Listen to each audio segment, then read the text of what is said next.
Dios les bendiga. Amén. Amén. Le damos gracias al Señor por permitirnos estar aquí una vez más a estudiar su palabra. La semana pasada comenzamos el volumen número 2, ¿verdad?, de la serie Unidos en Jesús. Este volumen lleva por título, lleva por tema, El Camino.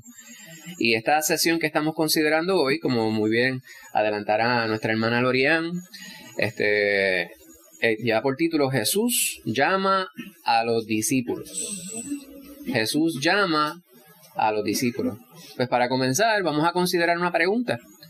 Y esta pregunta, ¿verdad?, la especificidad de la pregunta tal vez les lleve a ustedes a ser contrario a lo que yo les voy a pedir. Pero les voy a hacer la petición de todos modos. La petición es, piense de la manera más sencilla,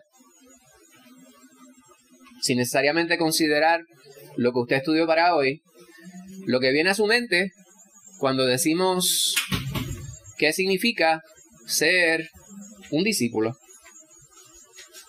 La hermana Margarita, cuando entrábamos esta noche a esta área, me venía hablando sobre lo que es ser un maestro.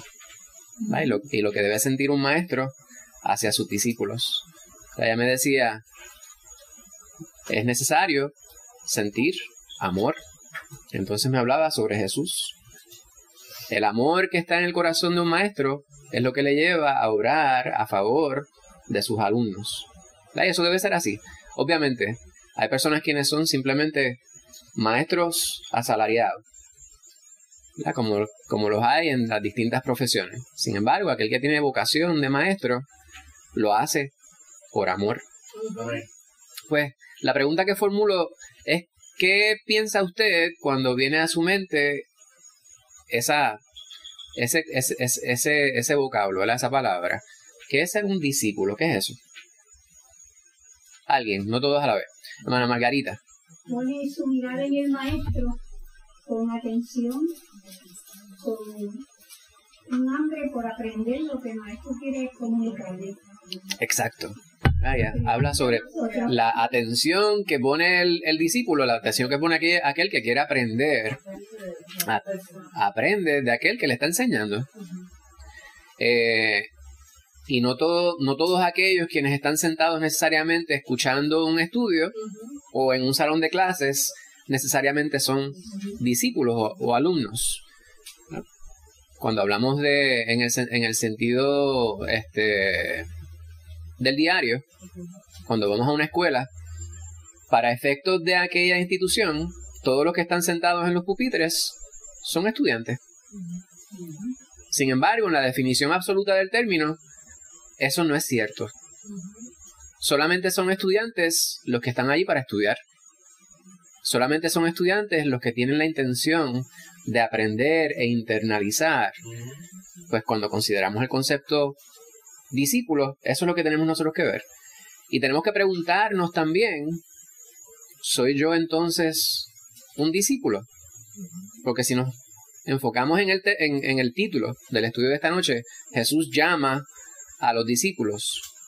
Muy bien pudiéramos nosotros pensar e ir allá a Mateo 4, a Marcos 1, a Juan 1 y considerar aquellos discípulos que el Señor llamó. Durante la vida del Señor había 12 a los cuales se referían de manera intercambiable apóstoles y discípulos, pero había más discípulos. Si pudiéramos pensar en eso, pues estamos enfatizando en un tiempo estático. No obstante, el título es Jesús llama. No es Jesús llamó.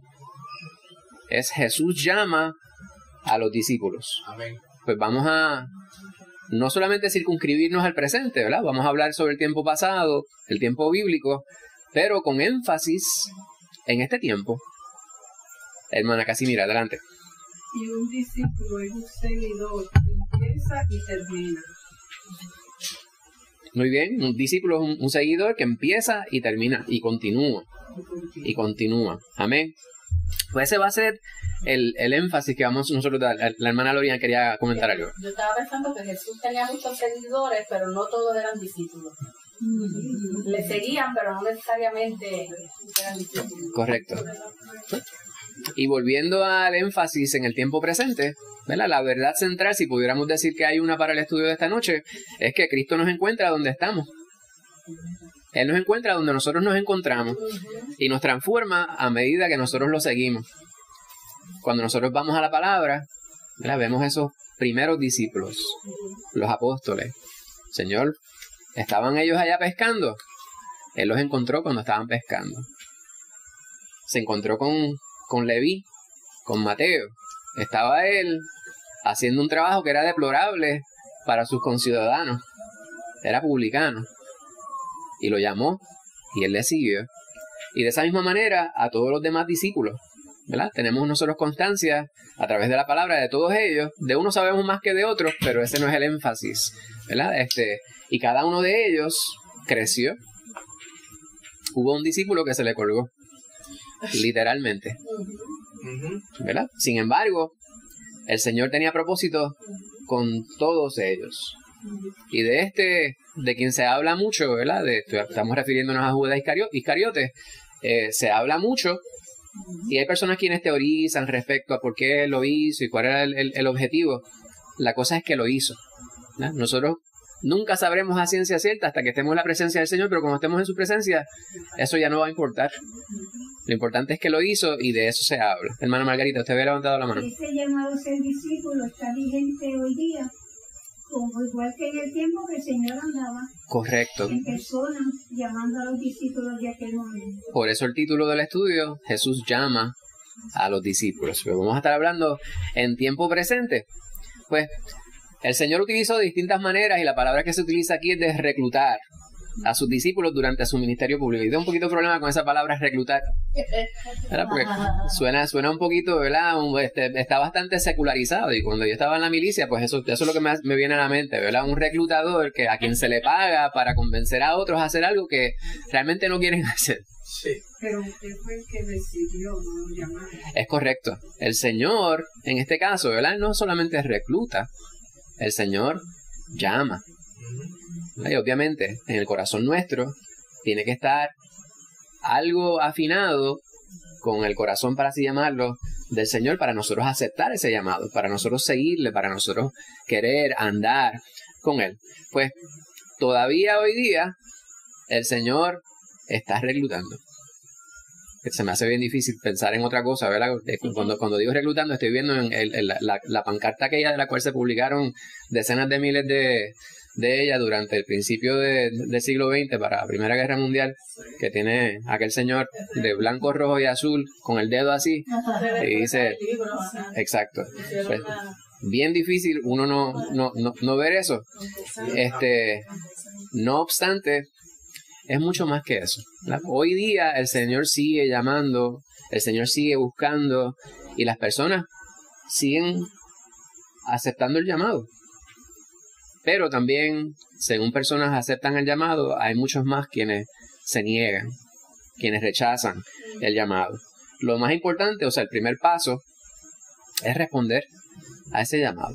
El Señor llama para que seamos sus discípulos. No obstante, el Señor no nos obliga. El Señor no se impone sobre nosotros. Hay personas quienes dicen que el Señor te salva aún en contra de tu voluntad. Aquello que llaman la gracia irresistible, ¿verdad? Esa es quizás una de las maneras de ver esa doctrina. Sin embargo, el Señor no nos salva en contra de nuestra voluntad. Nosotros tenemos que aceptar el llamado, nosotros tenemos que aceptar el regalo que Él nos ofrece. De otra manera, pues, ¿de qué se trataría? No habría que predicar, porque aquellos que el Señor quiere que se salven, pues entonces Él los salva en contra de su voluntad, no importa lo que ellos acepten o dejen de aceptar. Pues una pregunta que formulamos es: ¿qué características y cualidades piensas que buscaba Jesús en sus discípulos cuando los llamó a seguirlo? Características y cualidades. ¿Qué piensas que estaba buscando el Señor en aquellos quienes Él llamaba en aquellos tiempos? Lorian. Que lo dejaran todo por Él. Que estuvieran dispuestos a dejarlo todo. Lo primero era que lo siguieran. Que lo siguieran. ¿Lorimar? Sí. Disposición. Estuvieran dispuestos. Margarita. Que le dieran el primado a sus enseñanzas. Amén. Que le dieran el primado a sus enseñanzas. Que esa fuera su prioridad. Amén. Muy bien. Hoy día, ¿cuáles eran las características que está buscando el Señor? No cambian, ¿verdad? Es que pregunta más difícil. Todos llevan 100% hasta ahora en la prueba. Pero características también, ¿verdad? En lo que respecta a nuestro corazón. Hay ciertas cosas. Una de las cosas que el pastor estaba hablando el otro día durante la predicación tenía que ver con aquello que nosotros tenemos, que nosotros pensamos respecto a nosotros mismos. ¿Verdad? Si nosotros pensamos que nosotros tenemos algo que aportar que le haga al Señor ser un bendecido en recibirnos a nosotros como discípulos, pues entonces hay algo mal con esa imagen. Es necesario que nosotros reconozcamos que somos siervos con muchas limitaciones, que a pesar de que le queremos seguir, pues tenemos muchas limitaciones, y quizás si en nuestro corazón está, ay, el Señor le iría mejor sin mí, porque la realidad es que yo pudiera ser un estorbo. Esa no debe ser la mentalidad. Sin embargo, nosotros sabemos que quien realmente nos da fortaleza, quien realmente nos da la capacitación para poder ser algo dentro de la obra del Señor es Él mismo. Amén. Por lo tanto, tiene que haber un corazón humilde. Tiene que haber, como decía mi sobrina, disposición de parte de aquel que sigue al Señor. Tiene que haber amor en nuestro corazón, hermana Casimira. Tiene que haber entrega, porque los discípulos, cuando Jesús te llamó, dejaron todo y se lo siguieron. Exacto. Y tiene que haber integridad y sinceridad. La sinceridad. Hay instancias en las cuales me preocupa mucho que yo escucho predicaciones, escucho personas hablando respecto a cómo debemos nosotros dirigirnos al Señor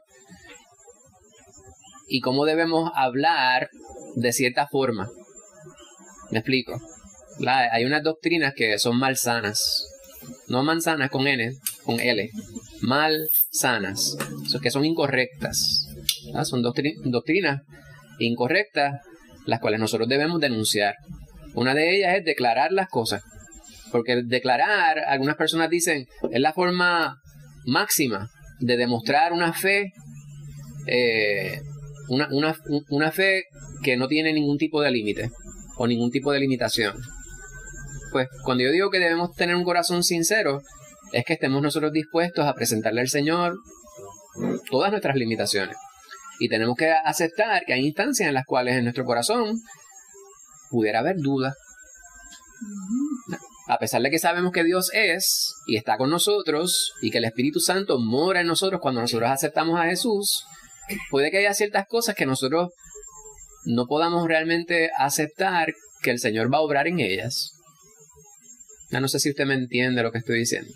Pues el discípulo tiene que ser así, hermana Casimira, adelante. Como el caso de Moisés, cuando Dios lo llamó, él empezó a tartamudear y a decir, no puedo hablar. O sea, le empezó a decir al Señor sus limitaciones que no podía hacer, pero entendiendo que con el Dios que él estaba tratando con él, es un Dios que para él nada es imposible. Dios se la va a buscar de toda manera. Correcto. Para usarlo. Exacto. Pues debemos traerlo al presente. ¿Cuál es la situación en nuestra vida que se nos hace difícil creer o aceptar o ver la mano de Dios obrando sobre ella? Puede ser un asunto de salud. Puede ser alguien que esté cerca de nosotros, un familiar, que nosotros queremos que el Señor toque su corazón.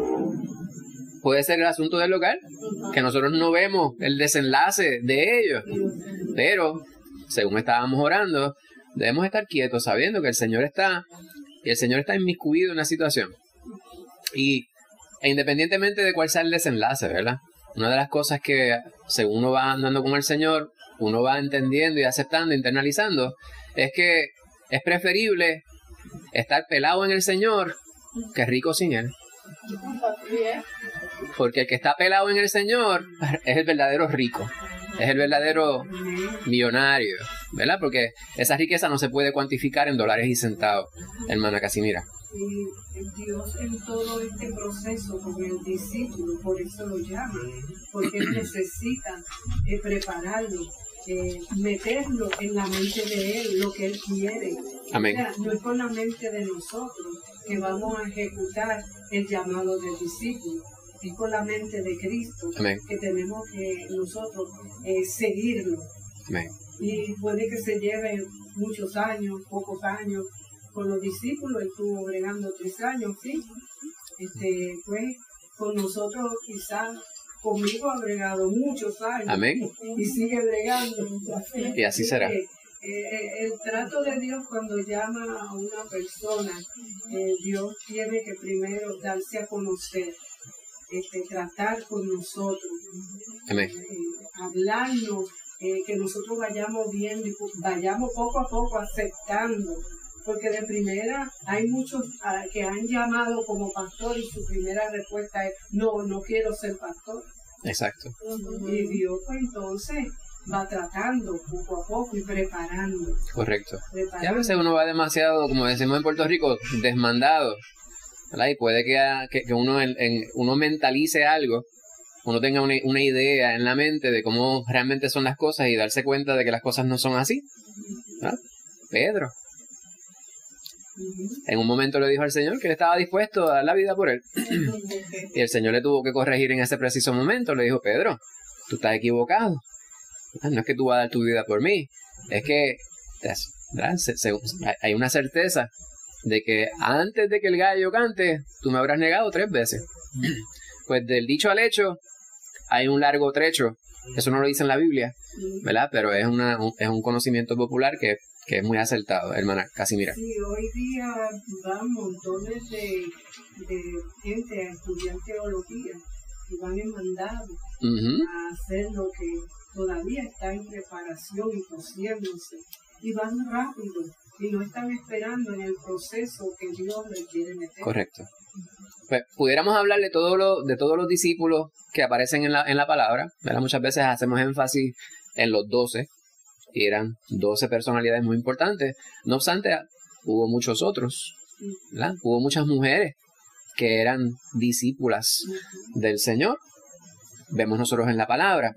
Pero vamos a ver unas pocas cosas para ver cómo nosotros lo podemos aplicar a nuestra vida en el día de hoy, ¿verdad? Vamos a ir a la historia.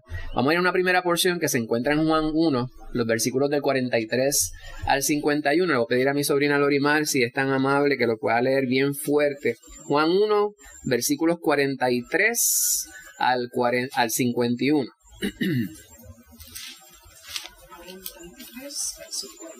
Dice: el siguiente día quiso Jesús ir a Galilea y halló a Felipe y le dijo: sígueme. Y Felipe era de Betsaida, la ciudad de Andrés y Pedro. Felipe halló a Natanael y le dijo: hemos hallado a aquel de quien escribió Moisés en la ley, así como los profetas, a Jesús, el hijo de José de Nazaret.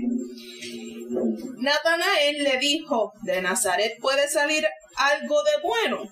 Le dijo Felipe: ven y ve. Cuando Jesús vio a Natanael que se acercaba, dijo de él: he aquí un verdadero israelita, en quien no hay engaño. Le dijo Natanael: ¿de dónde me conoces? Respondió Jesús y le dijo: antes que Felipe te llamara, cuando estabas debajo de la higuera, te vi. Respondió Natanael y le dijo: Rabí, tú eres el Hijo de Dios, tú eres el Rey de Israel. Respondió Jesús y le dijo: porque te dije, te vi debajo de la higuera, ¿crees? Cosas mayores que estas verás. Y le dijo: de cierto os digo, de aquí en adelante veréis el cielo abierto, y a los ángeles de Dios que suben y descienden sobre el Hijo del Hombre. Amén. Pues vemos nosotros aquí una narración muy interesante, ¿verdad? Si usted quiere ver el llamado de cada uno de los discípulos, de cada uno de los apóstoles, pues vamos nosotros a los evangelios. En los sinópticos vamos a encontrar unas cosas que son bastante parecidas. Vamos a ver algo complementario en algunos casos cuando vamos al evangelio de Juan. Y aquí fíjense que el énfasis no es Andrés, Pedro, Jacobo, Juan. Estamos hablando de Felipe y Natanael. Y esta selección de estos dos es porque la experiencia de ellos y la manera que ellos reaccionan es bastante complementaria, si pudiéramos decir algo, ¿verdad? Es diferente, pero lo importante no es cuán diferentes, sino cuán complementarios son uno del otro. ¿Cuál fue la reacción de Felipe cuando el Señor lo llamó? Ahí voy, y de inmediato él empezó a evangelizar. ¿Se dieron cuenta de eso? Él recibió al Señor, el Señor le dice sígueme, él lo siguió, pero también se puso a trabajar de inmediato. Obviamente, no todos vamos a hacer lo mismo en todo momento, ¿verdad? La reacción de Natanael, en otros lugares se refieren, ¿verdad?, a Bartolomé. ¿Cuál fue la reacción de Natanael? De Nazaret saldrá algo bueno. ¿Estás seguro? ¿Verdad? Usted cambie Nazaret por algún otro nombre de algún barrio, de algún pueblo de Puerto Rico. Pues no voy a decirlo para que las personas no se ofendan, ¿verdad?, en la grabación. Pero pudiéramos nosotros pensar en diferentes nombres de lugares. ¿Verdad? Yo me crié entre Manhattan, Bayamón y el Bronx. Alguien diría, del Bronx ¿saldrá algo bueno? Pues seguro, de ahí han salido predicadores, han salido evangelistas, estoy seguro. ¿Por qué? Porque no es el sitio, es quién está sobre ellos, ¿verdad? Y en este caso estamos hablando del Hijo de Dios. Pues nosotros a veces hablamos de aquel discípulo, aquel apóstol, a quien se refieren como el que dudaba. ¿Quién era cuando dicen el que dudaba? ¿Quién era? Tomás. Pero aquí el primero en esta narración no fue Tomás, fue Natanael. Y a esto es lo que yo voy a hacer énfasis en lo que decía yo hace un momento. Al Señor no le molesta que usted le presente cuáles son sus dudas. Por el contrario, el Señor, estoy seguro, puedo decirlo porque es mi testimonio, el Señor prefiere, y lo vemos a través de la palabra, que usted le diga, Señor, yo no puedo creer eso. Se me hace difícil yo creer eso, acláramelo. Y el Señor con mucho amor, ¿verdad?, el Señor te va a aclarar en tu corazón y va a trabajar contigo siempre y cuando tú estés en la disposición de permitir que Él obre en tu vida como discípulo. El discípulo se somete al rigor que le presenta el maestro. Y el Señor cada día nos quiere enseñar con amor. Él quiere que nosotros mejoremos como discípulos, porque el deseo del verdadero maestro es que su discípulo llegue a ser maestro. Ese es el deseo de todo maestro que realmente toma en serio cuál es su labor. Si estoy hablando en lo secular, imagínese, usted magnifica eso a la estatura de Cristo Jesús, ¿verdad? Que a nosotros no nos cabe en la mente cuánto es ese amor. Pues al Señor no le está malo cuando Natanael le presenta lo que presenta. Esta parte, pues, este pasaje es un pasaje que a mí, pues, me intriga mucho todavía, porque, pues, nos falta algo en lo que respecta a cómo fue que el Señor le dijo a Natanael. ¿Qué fue lo que pasó en su corazón? ¿Qué fue lo que pasó en su interior para que él se diera cuenta y él le contestara al Señor? O sea, él le dice ahí, Rabí, tú eres el Hijo de Dios. Y el Señor lo que le dijo fue, antes de que Felipe te llamara, cuando estabas debajo de la higuera, te vi. Y de inmediato, según la narración de Juan, por supuesto, Natanael le contesta lo que le contesta. A mí me falta algo allí. No obstante, pues la narración nos dice cuál fue la reacción de parte de este varón. No sé si usted me entiende, ¿verdad? Porque se me hace bien difícil entender la totalidad de lo que está sucediendo ahí. Él le dice, yo te vi. Y de inmediato, él le contesta, tú eres el Hijo de Dios. O sea, no fue solamente lo que el Señor le dijo, tiene que haber habido, ¿verdad?, un toque especial de parte de que es Dios que está delante de él para que él pudiera poder comprender. Porque cuando usted se da cuenta que Cristo Jesús es el Hijo de Dios, no es porque usted es tan inteligente, no es porque usted tenga una capacidad tan y tan tremenda para la comprensión de lo abstracto, es porque Dios mismo te lo revela. Y a través de la palabra vemos que esto es una situación que se repite. Siempre que alguien se acerca al Señor y le expresa saber quién es Él, lo que viene es una confirmación de que esto que la persona ve tan claramente no es por su intelecto, no es por su gran capacidad, sino por una revelación la cual es divina. Solamente es Dios el que nos revela quién es Jesús.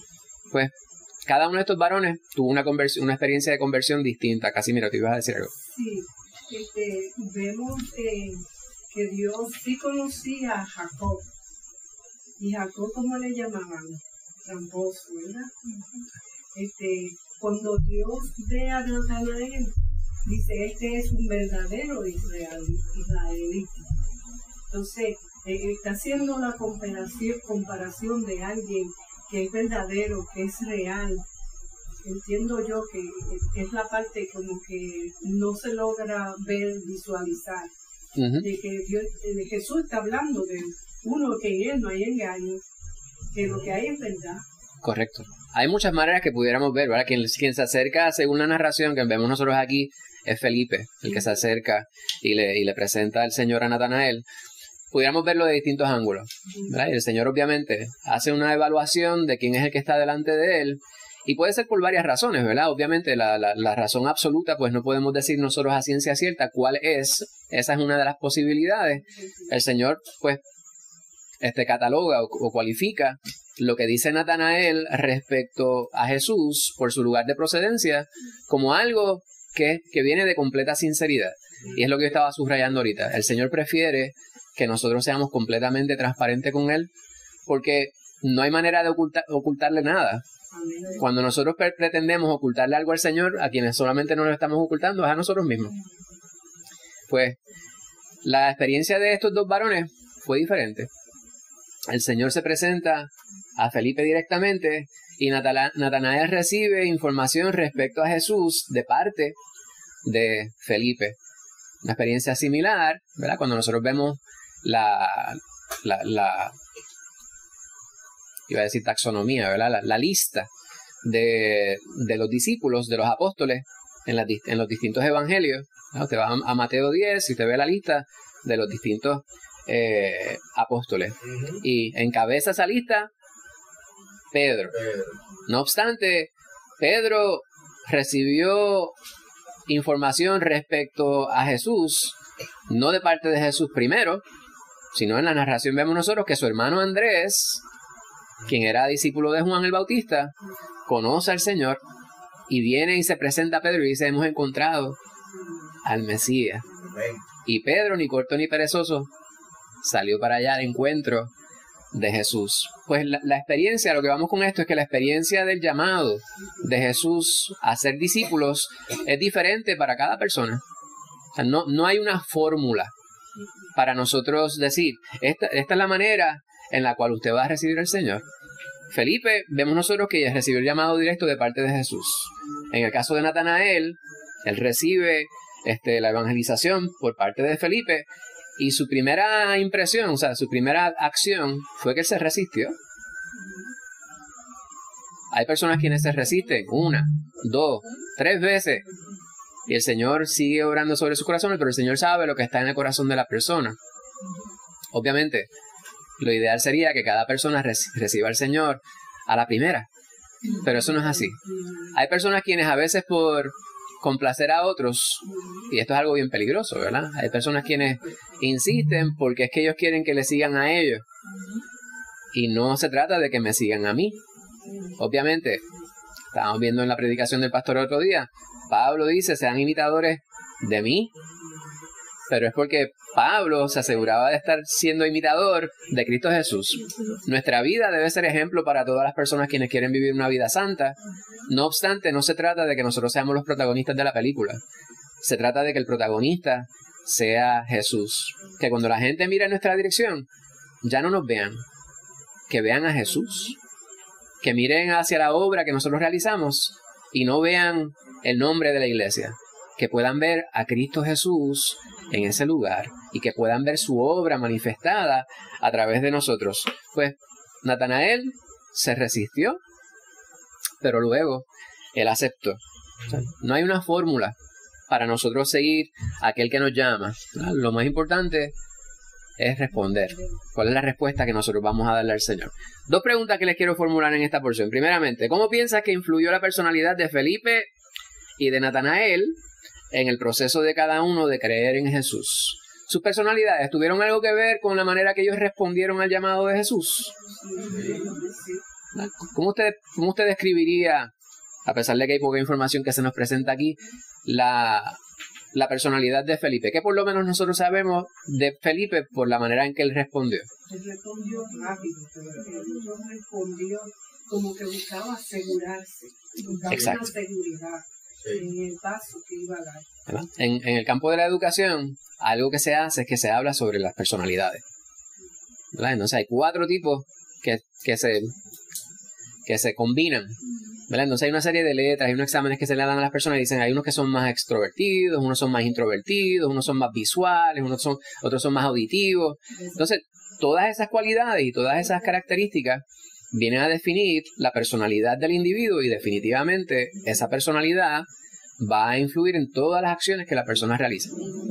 En su manera de aprender particularmente, pero en la manera que interactúa con los demás. Algunos, ¿verdad? Yo diría a mi hermana Miriam, que mora con el Señor, si estuviera aquí, ella me miraría y diría, sí, tú eres presentado, ¿verdad? Porque esa es una característica, esa es un tipo de personalidad. Pues yo soy presentado, ¿verdad? Yo me atrevo a hablar con las personas aunque no las conozca, ¿verdad? Yo entré por ahí y le dije a Aileen que ella es mi prima. Pues, ¿quién hace eso? Y hay personas quienes dicen, hay personas quienes no se llevan con la gente así, dicen, ese es demasiado, parece que confían en su, ¿verdad? Pero hay otras personas quienes es todo lo contrario, ¿verdad? Son más introvertidos o son más callados, más reservados, ¿verdad? Mi sobrino Josué es más callado. Un momento te lo ve, está bien serio por ahí y te dice, está enfogonado. No es que no está enfogonado, es que él es así. ¿Verdad? Le gusta estar tranquilo, ¿verdad? Pero usted le da conversación y él habla, ¿verdad? Háblele de lo que a él le gusta. Pues nuestras personalidades van a definir muchas cosas y una de las cosas que van a definir es cómo nosotros obramos en el Señor y la contestación y la manera que nosotros vamos a responder al llamado de Jesús. En Felipe y Natanael vemos eso. La segunda pregunta. ¿Cómo es esto importante en nuestra función en la evangelización? Nuestras características. ¿Cómo influyen en cómo yo evangelizo? ¿Solamente pueden evangelizar los que son presentados? No. Pues díganme, háblenme. ¿Se han presentado para contestarme la pregunta? Dios nos usa aunque haya diversidad. Seguro. Los discípulos había diversidad, eran diferentes, aún sus profesiones y también su forma de ser. Amén. La personalidad, amén. El carácter también. Dorimar. También, por ejemplo, el mismo ejemplo que estabas mencionando, que llega alguien extrovertido, sí, mira, ¿cómo estás? Este es Jesús, ¿qué tal cosa? Y una persona que es más reservada podría asumir como que, a ver, exacto. Y este confianzudo, ¿de dónde sale? O sea, cuando entonces quizás una persona que es más calmada, más de esto, puede llegar al corazón también de la persona. Amén, amén. Pues Dios va a utilizar nuestras personalidades complementarias. Claro. No todo el mundo puede ser de la misma manera. Hemos hablado de los dones en distintas ocasiones, pero también nuestras personalidades tienen que ver, nuestras características. Algunas personas se van a sentir más atraídas, para utilizar una palabra, por un tipo de personalidad. Obviamente, nosotros también tenemos que aprender a modular nuestra personalidad. No es que seamos hipócritas, pero tenemos que saber que yo sé que yo suelo ser bastante explosivo en mi manera de yo poder hablar con los demás, ¿verdad? Si estoy enseñando, un poquito más alborotoso. Sin embargo, hay instancias en las cuales yo sé que tengo una audiencia, un público, para así llamarlo, un grupo de estudiantes que son un poco más reservados, pues yo sé que tengo que mantener en control mi nivel de explosividad, ¿verdad? Pues tengo que bajarle 2, como dicen los muchachos, ir con más calma, ser más pausado, para no intimidar a aquel que escucha. Y entonces nosotros tenemos que tener mucho cuidado con cómo nosotros hablamos con las personas y saber cuál es nuestra personalidad. Hermana Casimira. Sí, cuando uno está en el evangelismo, que uno aflora diferentes personas, uno uno tiene que prepararse y permitir que el Espíritu Santo nos capacite, porque es lo que usted está diciendo.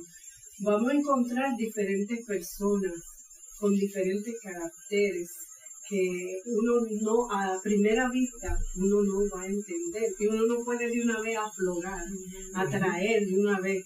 Mira que Jesús dice esto y esto y esto. Una de las cosas que yo he aprendido, que sí empiezo con una pregunta, pero escucho a la persona que habla, para que el Espíritu me dé entonces el discernimiento, cuál es el próximo paso que yo voy a dar. Correcto.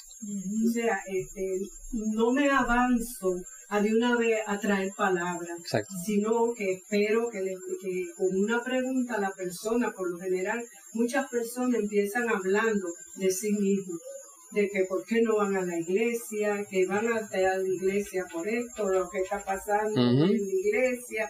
O sea, hay el Espíritu Santo va a uno moldeando. Eso es bien importante. Es bien importante. Para que cuando abra la boca, tú traiga palabra que a la otra persona le traiga luz. Lo más importante, ¿verdad?, que yo desprendo de lo que dice mi hermana Casimira es, no hay fórmula. ¿Verdad? La palabra importante ahí es la obra del Espíritu Santo. Cuando yo trabajaba con el ejército, una de mis funciones era como retention and seal, se llamaba, esa era la descripción de una de mis labores en un tiempo que trabajé con el ejército. Un retention and seal es como un reclutador, pero para convencer a los soldados que reenlisten, no a las personas que están afuera, sino que están adentro, y obviamente pues incentivos, bonificaciones, etcétera, y no se tengan que empapar de las regulaciones militares para poder trabajar con ellos y ayudarles, ¿verdad?, en sus necesidades también, para asegurar o convencer de que no se fueran del sistema. Para realizar esa labor, nosotros recibíamos mucho entrenamiento en ventas. ¿Verdad? Y en ventas, en administración de empresas, ¿verdad? A veces cuando estamos en esa área de administración de empresas, se habla de cómo convencer a las personas de comprar algo que no necesariamente necesitan. Obrando para el Señor, para evangelizar, no se trata de eso. Hay que ser completamente transparente, ¿verdad? Y la contestación de cómo es que nosotros lo hacemos, pues no hay una fórmula. Hay personas quienes quieren evangelizar de la misma manera que se vende un producto. Nosotros tenemos que llevar el evangelio a las personas y permitir que el Espíritu Santo obre a través de nosotros, ¿verdad? Y que la persona sea sensible a ese llamado, pues tiene que ver con el individuo. Sí, el Espíritu Santo conoce. Hay momentos que yo he estado evangelizando y el Espíritu Santo me manda a callar. No Correcto. Correcto. No sigas hablando más. Entonces entiendo después, le estoy echando la perla a los puercos. Muy bien. Vamos al próximo punto. Dice, Jesús transforma a los discípulos. Recuerden, estamos hablando de los discípulos del tiempo bíblico, pero ¿cuál es el énfasis? Usted y yo, como discípulos. Pues consideramos a Felipe y Natanael. El primer paso para la conversión fue el encuentro con Jesús. Ese es el primer paso. Felipe de inmediato, él salió a evangelizar. El Señor lo llama y rápido fue. Natanael, distinto, de manera complementaria, se resistió, se negó primero, pero después aceptó. No, las dos experiencias son distintas. Sin embargo, a través del tiempo, y vemos nosotros en la palabra, que estos varones siguen madurando, siguen desarrollándose, siguen capacitándose en el Espíritu. Es el Señor el que les va capacitando, ¿verdad? Y de la misma manera obra con nosotros. Pues, aquí hay una pregunta para meditar. No tienes que contestarla, pero para que usted se la lleve y medite en ella. Dice, ¿qué emociones experimentaste al pensar en proclamar el Evangelio entre aquellos que amas? Eso es algo que nosotros debemos considerar. Obviamente, si nos pusiéramos a dar testimonios aquí cada uno de nosotros, pues se nos va la noche. Pero considere eso, ¿verdad? ¿Cuáles fueron las emociones que cada uno de nosotros experimentamos? Y la otra pregunta es, ¿cómo has experimentado la transformación espiritual? Porque nosotros no estamos llamados a quedarnos estancados, ¿verdad? El Señor nos va capacitando, nos va moldando, ¿verdad? Nosotros nos ponemos como el barro en las manos del alfarero. Amén. Pues es bien importante considerar eso. Vamos a ir a Juan 17, versículos 20 y 21. ¿Verdad? La hermana Lorian estaba haciendo alusión a esto, ¿verdad? Ya fue sobre el capítulo 15 o 16 de Juan. Sin embargo, allá en Juan 17, si Lorian lo puedes leer, versículos 20 y 21, nos habla sobre Jesús orando por usted y por mí. Amén. Juan 17, 20 al 21. Mas no ruego solamente por estos, sino también por los que han de creer en mí por la palabra de ellos, para que todos sean uno, como tú, oh Padre, en mí y yo en ti, que también ellos sean uno en nosotros, para que el mundo crea que tú me enviaste. Amén. Bendito sea el nombre de Cristo Jesús. ¿Verdad? Quisiera que pudiéramos digerir esa palabra que acaba de leer mi hermano.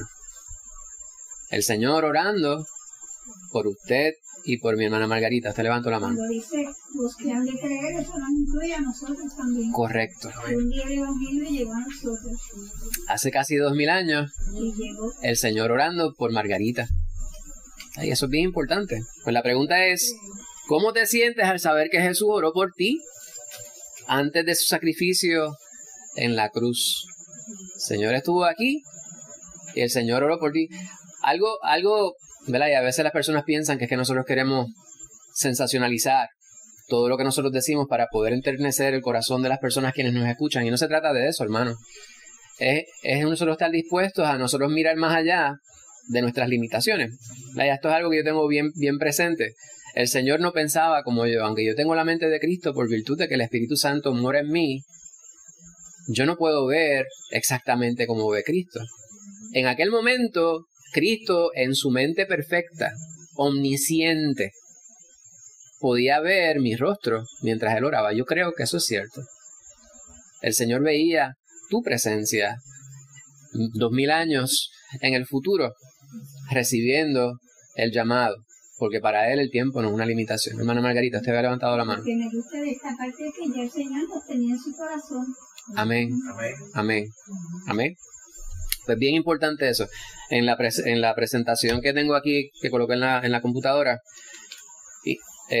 coloqué una imagen y luego de utilizarla, pues me doy cuenta que es una imagen generada por inteligencia artificial y está Cristo, ¿no? Por lo menos la representación de quién debería ser Jesús, con el cáliz y el pan, y detrás de él, quienes están ahí, se supone que son los apóstoles, pero es un poquito... Para mí pues me resulta un poquito perturbador, ¿verdad? Parecen como si fueran clones unos de los otros. Pero nosotros debemos ser clones de Cristo. La gente debe mirarnos y ver a Cristo, Cristo, Cristo, Cristo, Cristo. Hermana Casimira. Sí, y Jesús cuando ora pide algo muy esencial, que es en este tiempo, dice que sean uno. Está hablando de la unidad. Amén. De sus seguidores. Debe de haber esa unidad que se manifieste en medio de la congregación. Amén. En que todos estemos dando de cada uno de nosotros para que Cristo crezca, para que Cristo cada día más nos una como un pueblo que lo representa a Él. Amén. Vamos a ir viendo unos cuantos de los puntos que ya hemos estado viendo, ¿verdad? Estamos hablando sobre Jesús. ¿Llamó o llama a los discípulos? Llama. Todavía hoy día eso es así. Toda respuesta no va a ser igual. La experiencia de cada persona quien acepta el llamado para ser discípulo de Jesús es distinta. No tiene que ser igual. Ahora, el Señor hace una transformación en nuestra vida. Eso es algo bien importante. El Señor transforma nuestra vida. Y el próximo punto que vamos a ver es que los discípulos tienen un encuentro con Jesús. Y esta es una palabra que muchas veces se utiliza, se tergiversa, ¿verdad? A veces hay reuniones de encuentros con Jesús. Pues yo quisiera, ¿verdad? Yo esperaría que cualquier lugar, cualquier actividad que dicen venga y tenga un encuentro con Jesús, sea un verdadero encuentro. No obstante, el encuentro con Jesús se da cuando su corazón está sensible a su llamado. Todo discípulo tiene que haber tenido un encuentro real con el Señor. ¿Cómo es el encuentro que usted tiene? pues no lo vamos a sensacionalizar, hermano. Yo puedo darle el testimonio de cómo ha sido mi experiencia. Seguramente Lorimar puede dar su experiencia, la hermana Angie puede dar su experiencia. Cada uno de esos testimonios son importantes. ¿Van a ser igual? No, no tienen por qué serlo. Ahora, lo importante es que sean genuinos, que sean reales, que no sea fingido, ¿verdad? Para alimentar el oído de aquel que recibe ese testimonio. Tiene que ser algo real. ¿Y cómo usted puede constatar que eso es así? Pues porque usted lo ve plasmado en su vida. La palabra nos dice, ¿verdad? Ya Gálatas 5, que hay un fruto que produce la presencia del Espíritu Santo en nuestra vida. Es un fruto del Espíritu. Amor, gozo, paz, paciencia, bondad, benignidad, fe, mansedumbre, templanza. Eso es parte de lo que surge en nuestra vida cuando está el Espíritu obrando en nosotros y cuando nosotros permitimos que el Espíritu obre de la manera que quiere manifestarse en nuestra vida. ¿Pero para qué? Pues para glorificar la presencia de Dios. Solamente para eso. Si la búsqueda nuestra es ser protagonista y tener centralidad en cualquier asunto, pues ahí está la bendición. Esa es la única bendición. La gente nos aplaudió, nos reconoció, qué grande es fulano, qué grande es fulana, pero el Señor no se llevó gloria en eso. Usted lo que hizo fue todo lo contrario a lo que el Señor le llamó a hacer.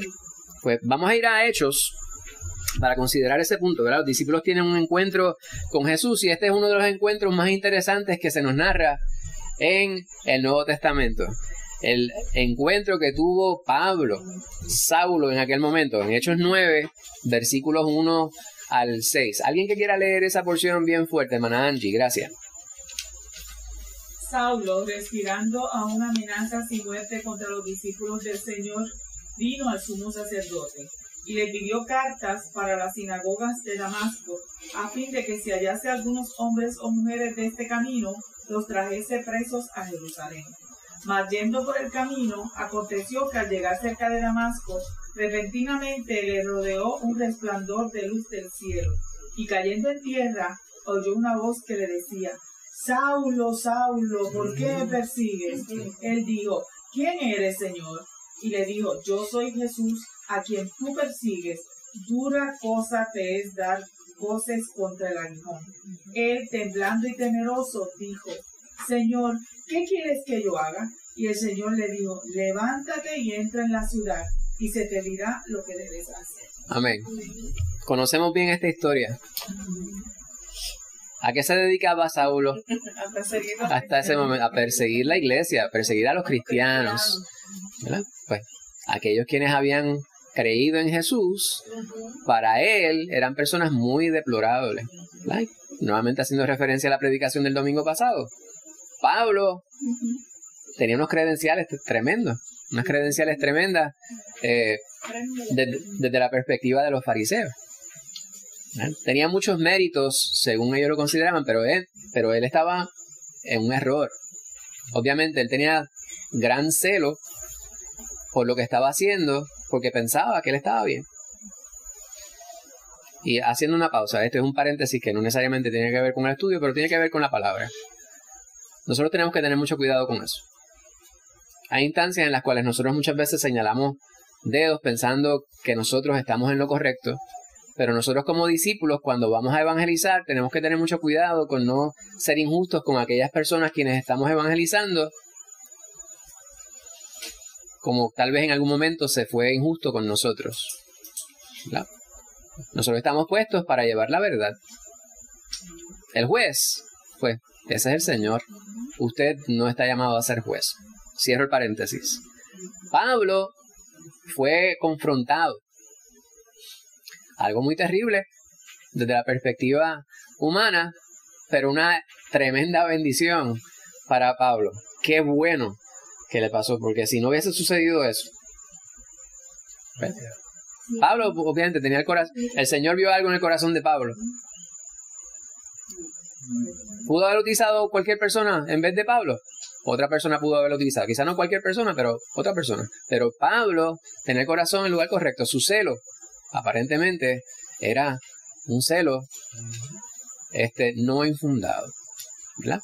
Pues vemos nosotros aquí que Jesús llamó personalmente a Felipe, ¿verdad? A través de Felipe llamó a Natanael y a distintos durante su vida, ¿verdad? Otros que el Señor llamó durante su vida: Pedro, Santiago, Juan, Mateo. Podemos mencionar a todos los discípulos, ¿verdad? También llamó a muchas mujeres: María Magdalena, Juana, Susana, cuando vemos allá en Lucas 8, ¿verdad? Y todas estas personas ayudaron y sirvieron a Jesús durante su ministerio. Ahora, pero luego de su resurrección y ascensión, Él llamó a otros. Y una de las historias que nosotros vemos, ¿verdad?, de gran centralidad en lo que estamos diciendo, es la historia de Pablo. Pero nuevamente, haciendo énfasis en cuál es la centralidad de nuestro estudio, todavía hoy día el Señor quiere tener un encuentro. Él sigue tocando la puerta del corazón de todas las personas.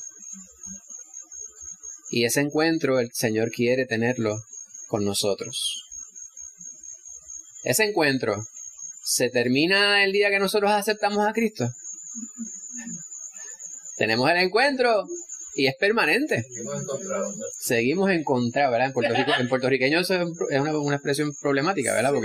Pero estamos nosotros en todo momento en su presencia. Nos encontramos con Él y después que nosotros le recibimos, Él viene a morar en nosotros. O sea que ese encuentro no termina. A veces nosotros no somos sensibles a su presencia, pero eso es otra historia, ¿verdad? Y eso es un problema, ¿verdad? No estar encontrado con Jesús. Ese es el verdadero encontronazo que a veces nosotros estamos buscando, pero no vamos a hablar sobre eso porque se nos va la noche hablando de un tema que no tiene que ver con lo que estamos nosotros discutiendo. Una pregunta: ¿cómo transforma la experiencia de Saulo en el camino a Damasco su comprensión de la misión y propósito de su vida? Ese encuentro ¿cambió a Pablo de alguna manera? Totalmente. Él era Saulo, ¿verdad? Y después viene a ser Pablo. Completamente. ¿Verdad? Él iba en aquella dirección y el Señor le dice: no, Pablo, no es para allá, es en esta dirección. Tú estás en dirección completamente contraria. Lo dejó ciego por un tiempo. ¿Verdad? Y conocemos la historia de Pablo. Ahora, ¿qué implicaciones tiene para nuestra propia transformación espiritual esa verdad? ¿Cómo eso afecta nuestra transformación, hermana Casimira? Nos muestra que este hombre era un hombre de carácter, de decisión. Estaba decidido, porque salir de esta ciudad a otra, ir a matar a otro, hay que tener una fuerza interna de poder hacer eso. Es lo mismo hoy, Dios está llamando para que en nuestro corazón, ya habiendo sido salvo igual que Pablo, nosotros tengamos esa misma templanza, esa decisión de voy por encima de las circunstancias. Correcto. Por encima de cómo está el mundo hoy día. Yo voy a buscar lo que están perdidos. Hay que estar decididos, ¿verdad? A hacer lo que el Señor nos manda que hagamos. Pero nuevamente, es bien importante pensar y entender qué es lo que se exige de nuestra vida, ¿verdad? Debemos ser arrojados en las cosas del Señor, pero es un culto racional lo que nosotros, ¿verdad?, realizamos para con el Señor. No es algo sin pensar. A veces las personas dicen: pero es que la fe, eso es algo así, dejarse y sí, eso es parte de. Hay que dejar que el Señor obre en nuestra vida, pero el Señor también nos manda que nosotros entendamos qué es lo que nosotros estamos haciendo. Sí, una conversión tal que, como predicaba el pastor el domingo, que Pablo decía: todo lo tengo por basura, por Cristo, por seguir a Cristo, por llevar su vida. Amén. Y Dios conocía el material de este hombre, que era de decisión. Él pudo evangelizar todo aquel mundo de aquel entonces. Amén. Entonces, era un hombre arrojado. Correcto. Pues vamos a ver cómo lo traemos a este tiempo, ¿verdad? El último punto, que vamos a dividirlo en unos pequeños puntos, es nuestra transformación, ¿verdad? Dios llama a sus discípulos. Hoy, en el 2025, Dios llama a sus discípulos. Pues tiene que haber una transformación en el que discípulos. Pues lo primero es lo que es necesario y que hemos venido hablando, ¿verdad? El Señor ha traído ese tema a través de las predicaciones, a través de los estudios, para que una persona realmente pueda aceptar a Cristo Jesús. Primero tiene que hacer ¿qué cosa? Empieza con A. Arrepentirse. ¿Ya? Hay que reconocer que nosotros no servimos como estamos para poder servir. No servimos para servir. Para servir tenemos que ser transformados. Y para ser transformados tenemos que reconocer que hay mucho mal en nosotros.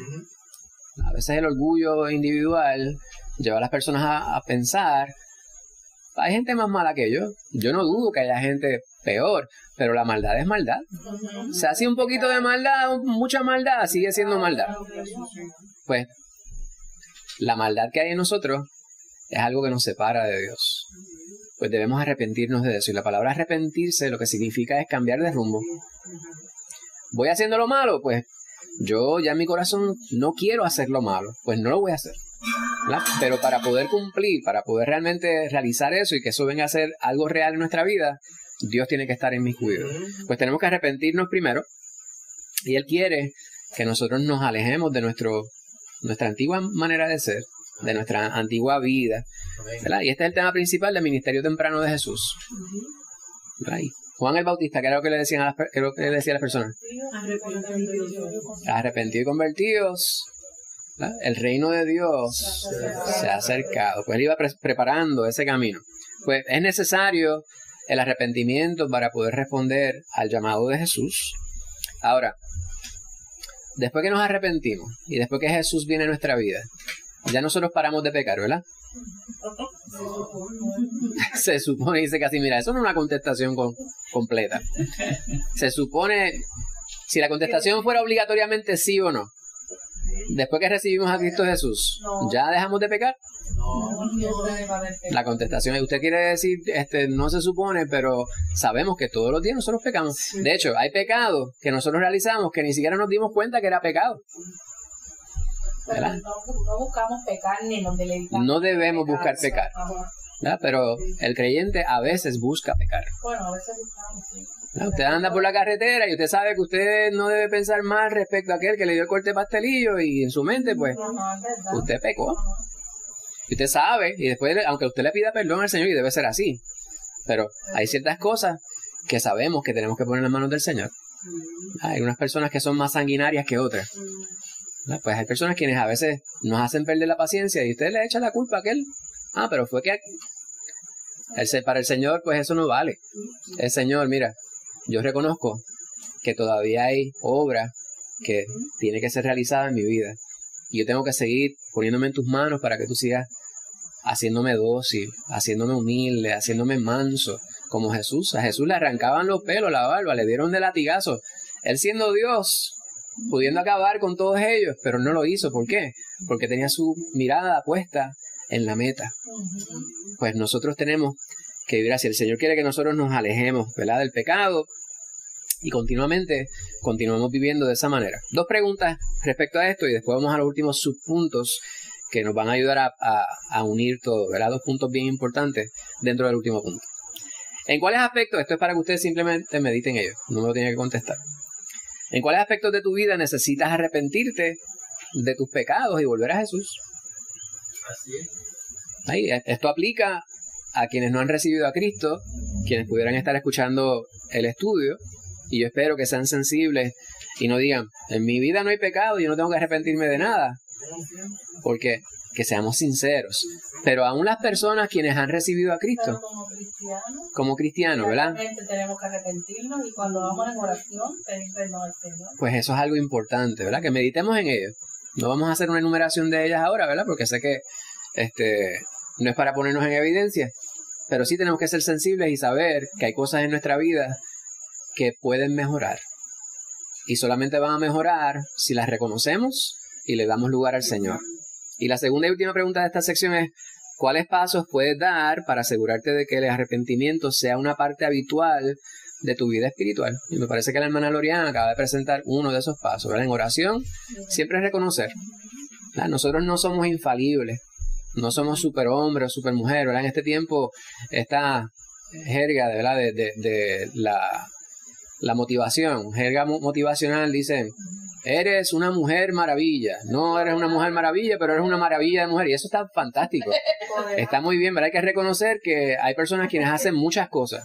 ¿Verdad? Yo no estoy arrojando por el suelo los méritos de las personas, porque hay que reconocer y honrar a las personas por aquellas cosas que hacen. Sin embargo, no hay una sola cosa que nosotros hagamos que nos haga merecedores de la presencia de Jesús en nuestra vida.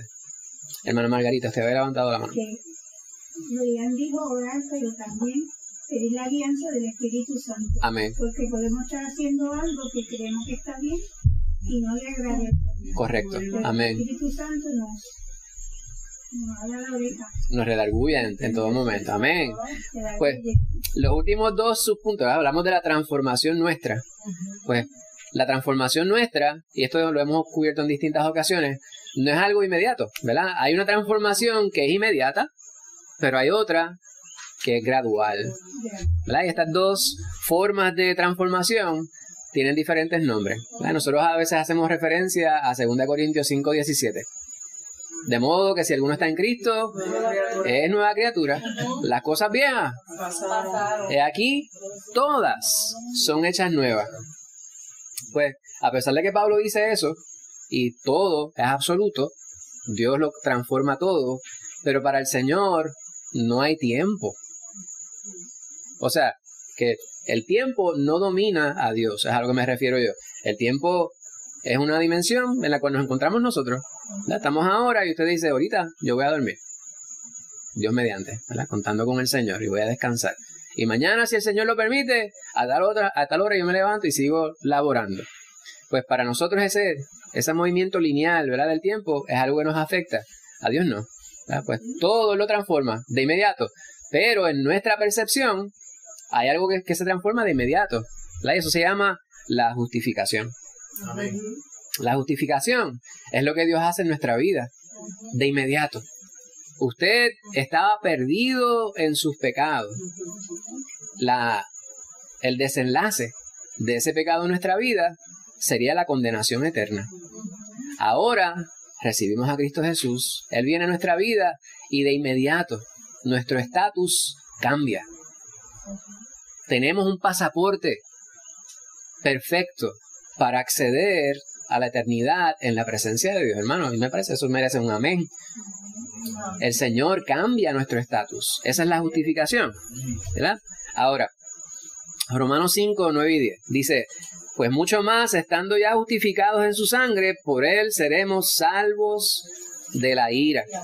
Porque si siendo enemigos fuimos reconciliados con Dios por la muerte de su Hijo, mucho más, estando reconciliados, seremos salvos por su vida. Casi nada dice Pablo ahí, ¿verdad? Ahora, ese estatus nos hace a nosotros, nos da acceso, franca entrada a la presencia de Dios en la eternidad. No obstante, exige una manera de vivir en nosotros. Nosotros no somos salvos por obra, pero dado que el Señor nos ha salvado, Él exige, demanda, nos impone, ¿verdad? Un criterio al cual nosotros debemos seguir, que es la santificación. O sea, separarnos de aquellas cosas que al Señor no le agradan. Pues esa es la santificación y eso es algo gradual. Hay personas quienes reciben al Señor y hay ciertas cosas que ellos saben que no deben hacer. Entonces hacen un esfuerzo por dejar de hacerlo, lo que sea. No voy a dar ejemplo de ninguna porque pueden ser 20,000 distintos ejemplos y nos van a afectar a todos de la misma manera. Pero debemos estar conscientes de qué es nuestra vida y cada día pararnos ante el espejo espiritual y decir qué es lo que hay en mi vida que puede que esté creando estática en mi comunión con Dios. Amén. Y la mayor parte de las veces, por lo menos yo pienso de esa manera, nosotros sí lo sabemos. Hay ciertas cosas que pudieran estar ocultas, ciertas cosas, la mayor parte de las cosas que nosotros tenemos en nuestra vida que crean estática ante el Señor, que a Él no le agradan, nosotros las sabemos. Entonces, ¿por qué nosotros no la ponemos en las manos del Señor? Pues el cambio y la transformación gradual. En 2 Corintios 3:18 dice, por tanto, nosotros todos, mirando a cara descubierta como en un espejo la gloria del Señor, somos transformados de gloria en gloria en la misma imagen como por el Espíritu del Señor. Pues aquí Pablo, a pesar de que allá más adelante diría en 5:17 que todo, ¿verdad?, cambia cuando el Señor viene a nuestra vida, aquí está hablando sobre esa transformación, la cual es gradual. Bendito sea el nombre de Cristo Jesús. Pues Pregunto, ¿sientes que con regularidad experimentas una transformación espiritual como un seguidor de Jesús? Esto es algo para preguntar, ¿verdad? La contestación debería ser sí, pero si la contestación usted dice yo no estoy seguro, pues tiene usted que meditar. ¿Usted se da cuenta de la transformación gradual que Dios hace en su vida? Yo puedo hablar sobre la transformación. Yo, hace 30 años atrás, yo no quiero ni acordarme. Persona bien impaciente. Hoy día hay tantas cosas que yo estoy dispuesto a tolerar, pero ¿falta el Señor trabajar en mi vida? Estoy seguro de que sí. De momento quiere aflorar el viejo hombre. Usted tiene que darle dominio al Espíritu Santo sobre su vida, y esto es así. Nosotros no somos perfectos, pero el Señor nos va llevando a la perfección. Amén. Amén. Y la última pregunta es, en la actualidad, o sea, hoy, ¿cuáles obstáculos, y esto es para usted meditar en ello, cuáles obstáculos te impiden experimentar más profundamente la transformación espiritual? Y esa contestación puede variar de una persona a otra. A veces la contestación es la juntilla. ¿No? Y estoy diciéndolo no necesariamente. La juntilla en Puerto Rico, lo que queremos decir, la gente con quien usted se reúne. ¿No? Las personas con quien usted se frecuenta. Y lo estoy diciendo para los que estamos aquí, pero esto esperamos que va a alcanzar otras personas. Hay personas quienes tienen que tomar la decisión de no juntarse con las personas que se juntan, porque esas personas no le llevan a hacer nada bueno. La juventud hoy en día, la juventud y la que no es juventud, las cosas que estás viendo. Hay personas quienes se levantan por la mañana y en vez de orar, lo primero, incluso personas cristianas, no tengo duda de ellos, puede que se levanten y cojan y miren allí. Y ahí hay tantas aplicaciones para usted escoger para pecar. Hay muchas cosas que están ahí que son de bendición, ¿verdad? Puede que usted entre a WhatsApp y vea la aplicación, ¿verdad? El chat de la iglesia, y alguien le va a echar una bendición. Pero junto con ese puede aparecer 20 otras cosas. Gente que usted todavía no ha quitado de WhatsApp, que puede que le coloquen algo allí que a usted no le edifica. La televisión, el cine, las pancartas que hay en la calle, la gente que usted se va a encontrar en la plaza del pueblo, el supermercado, tantas cosas, hermano. Pues tenemos que identificar cuáles son esas cosas para ponerlas en las manos del Señor y que nos ayude a superar todo, de modo que podamos ser transformados completamente y poder ser de bendición a Él. Hasta aquí nos ha traído el Señor en este estudio. ¿Habrá alguna pregunta, alguna duda, algún comentario, alguna queja? Hermana Casimiro, ¿usted quería decir algo? ¿No? Margarita quería decir algo. Adelante. Resumiendo, estamos en el mundo, pero no somos del mundo. Gloria a Dios. Amén. Pues Jesús llama a los discípulos. Llama a sus discípulos. Hoy en día, ¿eres discípulo del Señor? Es la pregunta. Si no lo eres, si no eres discípulo del Señor, ¿qué estás esperando? La semana que viene, la tercera sesión en este tema, el camino, en este volumen, Jesús enseña a sus discípulos. Ahí vimos lo que son discípulos. Hoy Jesús llama a sus discípulos. La semana que viene Jesús enseña a sus discípulos. Lea Mateo 5 al 7, esos capítulos. Capítulo 17, versículos 1 al 13. Isaías 1, 11, de 15 al 20. Y Gálatas 5, y fuimos nosotros sobre el fruto del Espíritu, ¿verdad? Y vamos a verlo nuevamente. Esa es la tercera sesión. Les invito a que tengamos una palabra de oración y con esto vamos y terminamos el estudio. Aunque iba a haber un cántico, ¿verdad? Muy bien. Pues yo oro para dar por terminado el estudio, entonces ustedes continúan. Señor, te damos gracias por la bendición de tu palabra, gracias por preservarla hasta el día de hoy. Gracias por el privilegio de ser tu discípulo, Padre Santo. Gracias por haber aclarado en nuestras mentes, en nuestros corazones, la verdad. Tú eres la verdad. Perdónanos, mi Señor, por las instancias, por los momentos que nosotros desaprovechamos. Ayúdanos a ser verdaderos discípulos tuyos, Padre Santo, aquellos quienes se interesan en conocerte cada día más para poder ser maestros de otros, mi Señor, y que muchos procedan al arrepentimiento de la manera que nosotros hemos sido bendecidos en hacerlo. Te imploramos ahora por los hermanos quienes no están aquí, por las necesidades de los que están y de manera especial por Aileen, por quien te damos gracias, mi Señor, que tú le permitas tener una bendición especial. Ahora llévanos con bien a nuestros hogares, mi Señor, y permítenos un buen descanso esta noche y que el día de mañana, si es tu voluntad, podamos levantarnos para continuar realizando la obra para la cual tú nos has llamado. Te lo pedimos en el nombre de Jesús. Amén. Amén.